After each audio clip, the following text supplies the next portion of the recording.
9월 24일 금요일 오후 5시 카카오페이가 2차 정정증권 신고서를 제출했습니다. 바뀐 정정신고서에 따르면 청약 예정일은 10월 25일에서 26일인데요. 지난 7월부터 이어져 온 카카오페이의 증권신고서 내용을 간단히 살펴보면 먼저 7월 2일날 최초 증권신고서를 제출했는데요. 금감원이 7월 16일 정정 요구를 함으로 인해서 8월 31일 1차 정정신고서를 제출하면서 공모가 상단을 96,000원에서 90,000원으로 약 7% 낮췄죠. 하지만 9월 초 금융당국이 금융소비자보호법에 관한 시행에 따라서 카카오페이가 서비스하고 있는 일부 금융상품의 판매 중단을 요구하면서 다시금 카카오페이가 정정신고서를 제출할 것이라는 의견이 많았는데요. 생각보다 빠른 9월 24일 카카오페이가 2차 정정신고서를 제출했습니다.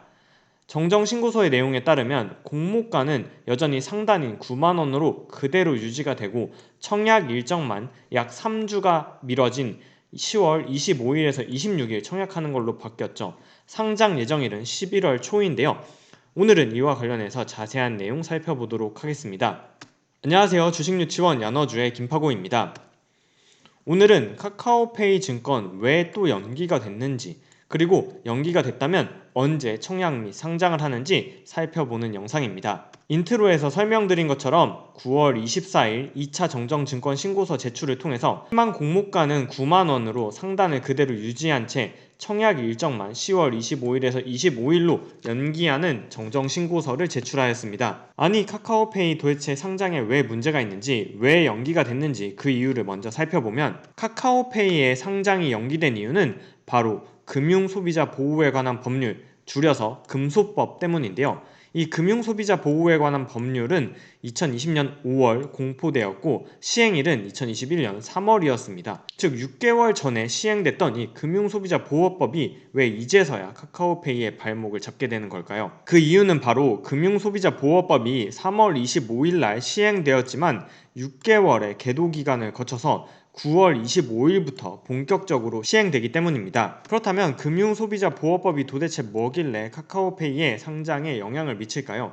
금융소비자보호법은 말 그대로 금융상품에 가입하는 소비자를 보호하는 법률인데요. 법안의 핵심 내용을 살펴보면 기존에는 금융투자상품에만 적용되었던 6대 판매 규제인 적합성의 원칙, 적정성의 원칙, 설명 의무의 원칙 등 6가지의 규제를 앞으로는 모든 금융상품에 적용하겠다는 게 금융소비자보호법의 핵심입니다. 만약에 이를 위반할 경우 금융사에게는 판매액의 최대 50%까지 과징금이 부과될 수 있고 회사뿐만 아니라 판매한 직원에게도 최대 1억 원의 과태료가 부과될 수 있는데요. 이미 시행은 6개월 전에 됐지만 계도기간이었던 금융소비자보호법이 새로 생긴 것도 아닌데 왜 이제서야 문제가 되는 걸까요? 그 이유는 최근 금융당국이 금소법을 근거로 해서 인터넷 플랫폼 업체들이 제공하고 있는 서비스, 금융상품에 대한 서비스를 판매를 목적으로 할 때는 광고가 아니라 중개로 봐야 한다는 판단을 내렸기 때문입니다.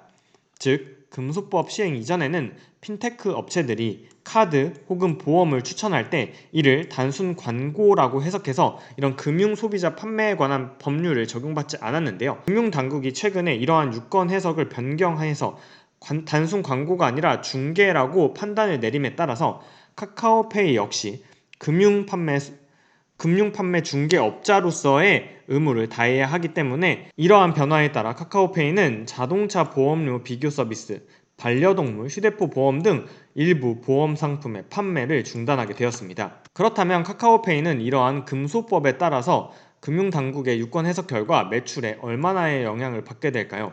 먼저 카카오페이는 사업 영역이 크게 3가지로 나뉘는데요. 바로 결제 서비스와 금융 서비스, 그리고 기타 서비스입니다.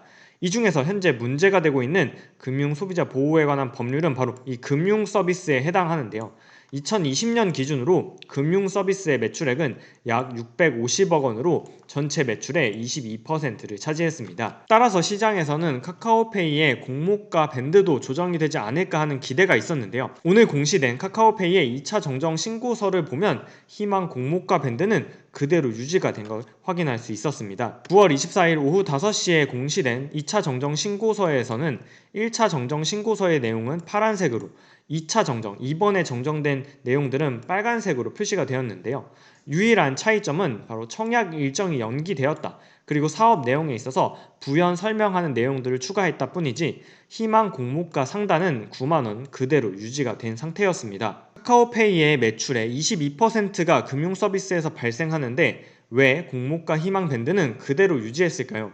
이에 대한 카카오페이의 의견은 이렇습니다. 먼저 8월 25일 온라인 연계 투자 상품에 대한 서비스가 중단되었고 9월 7일 보험 상품에 대한 정보 게시를 중단했지만 이러한 서비스들은 카카오페이 매출의 약 1%만을 차지하고 있기 때문에 따라서 이러한 서비스들이 현재 중단되었다 하더라도 매출액 성장률에는 제한적인 영향만을 미칠 것이고 또한 앞으로 라이센스가 필요하다면 그러한 라이센스를 직접 취득하거나 또는 자회사들이 취득하면서 법률적 테두리 안에서 서비스를 제공하기 위해 금융당국과 긴밀히 사전 협의를 통해서 금융서비스를 확장해 나갈 거다. 매출에 미치는 영향이 미비하기 때문에 희망 공모가 밴드는 그대로 유지한다가 카카오페이의 논리였습니다. 그렇다면 정확히 어떤 내용이 2차 정정 신고서에서 바뀌었는지 조금 더 자세히 살펴보면 카카오페이의 사업 영역 중에 바로 금융서비스 업무에 관한 내용이 조금 바뀌었는데요.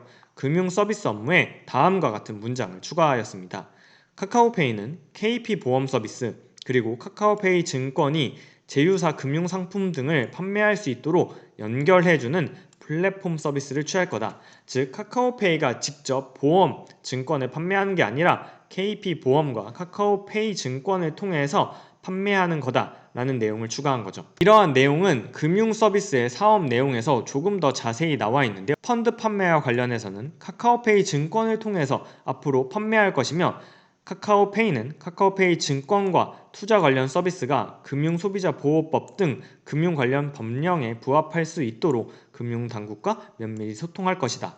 보험 측면에서도 이용자는 카카오페이 플랫폼을 통해서 KP 보험 서비스로 진입을 해서 KP 보험 서비스가 판매하는 보험 상품을 손쉽게 가입하는 거다 라고 명시를 해둔 거죠. 특히 보험 서비스와 관련해서는 앞으로 금융당국과 협의를 하겠다는 의지를 여러 군데에서 피력했는데요.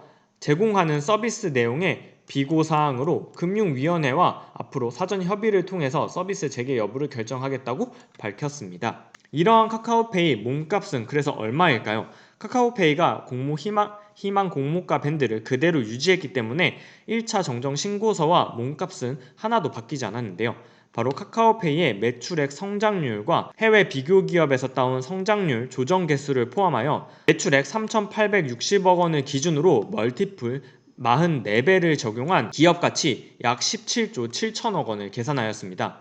이는 주가로는 약 13만원에 해당하는 수준인데요. 최근 금융당국의 IT 플랫폼의 규제에 따라서 빅테크들의 주가가 약세를 보이고 있고 특히 카카오페이의 경우에는 금융소비자보호법에 의해서 매출이 직접적으로 영향을 받는 회사인 만큼 공모주 청약을 하시려는 분들이라면 카카오페이의 정정된 증권 신고서를 통해서 어떠한 부분이 내용이 바뀌었고 매출에는 정말 카카오페이가 주장한 대로 1%만큼만 영향을 미치는 건지 다각도로 고민해보는 시간이 필요할 것으로 보입니다. 카카오페이의 청약 일정이 10월 1주차가 아니라 10월 25일에서 26일로 연기되면서 공모주 투자자들의 관심은 9월 마지막 날 청약을 시작하는 K카로 몰릴 것으로 보입니다.